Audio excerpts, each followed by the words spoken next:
Oi pessoal, eu sou Tatiana Roque, professora da UFRJ e estou participando da campanha por uma renda básica emergencial.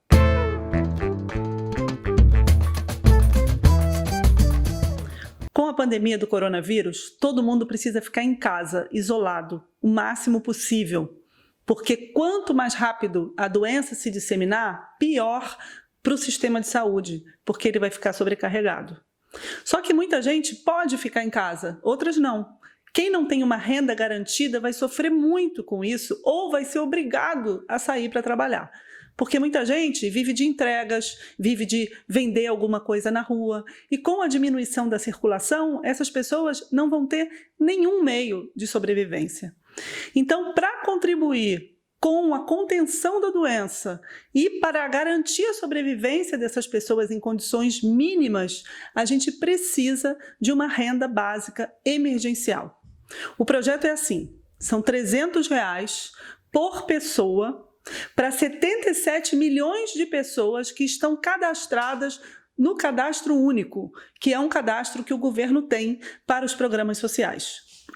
Esses R$300 são por membro da família. Então, uma família de 4 pessoas chega a ganhar R$1.200 e pode comprar produtos básicos de higiene, alimento, remédios, etc. Isso serve para quem já recebe o Bolsa Família, que vai ter a sua renda aumentada, e para aqueles que estão no Cadastro Único e não recebem nada.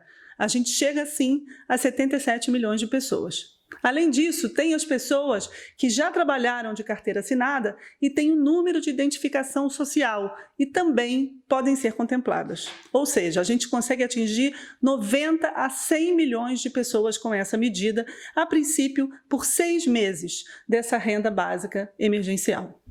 E uma pergunta que todo mundo faz imediatamente: como é que paga isso? O Brasil já tinha um déficit de 120 bilhões de reais antes da crise do coronavírus. Agora, o governo enviou para o Congresso e foi aprovado o estado de calamidade pública, justamente para poder aumentar esse déficit. E isso é desejável?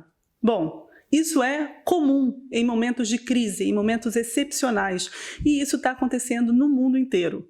Os Estados Unidos acabaram de aprovar também um projeto de assistência de US$1 trilhão, que prevê socorro às pequenas empresas, às indústrias, às companhias aéreas, mas também um dinheiro em cash para as pessoas, que vai chegar a 500 bilhões de reais. Ou seja, é totalmente normal que se aumente o gasto do governo em momentos excepcionais como esse. Muitos economistas no Brasil, como a Mônica De Bolle, por exemplo, que é uma economista até de tendência mais liberal, está defendendo que se chegue a 4% do PIB de gasto extra com medidas de investimento na saúde, de socorro às empresas e também com essa assistência emergencial para as pessoas mais pobres na forma de uma renda básica. O momento que a gente está vivendo pode ser comparado a um momento de guerra. O próprio ex-diretor do FMI disse no Twitter que esse momento é como a guerra nos Estados Unidos, em que Franklin Roosevelt aumentou o déficit americano de uma quantidade muito significativa para poder investir em indústria de armamentos e etc.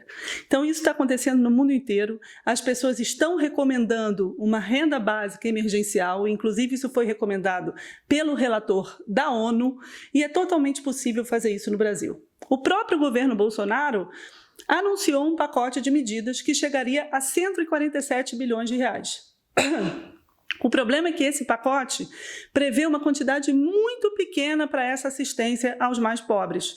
Seriam R$200 por mês durante 3 meses para 38 milhões de pessoas apenas, o que daria 15 bilhões no total. A nossa proposta é mais ambiciosa. Ela prevê atender mais gente, com valor maior e durante mais tempo, o que daria no total 120 bilhões de reais. Isso pode assustar, mas se a gente fizer a conta, dá apenas 1,7% do PIB, ou seja, deixando espaço para investimentos com saúde e também para algumas medidas econômicas. Outra coisa que é importante da gente entender é que esse gasto Quando se dá dinheiro para os mais pobres, ele retorna para a economia. Essas pessoas, agora nem tanto, mas assim que a crise for acabando, essas pessoas consomem e isso estimula a economia, dinamiza o mercado. E isso vai ser essencial, inclusive, para o Brasil sair da crise econômica. Ou seja, por razões de saúde, por razões humanitárias e por razões econômicas, é necessário e urgente uma renda básica.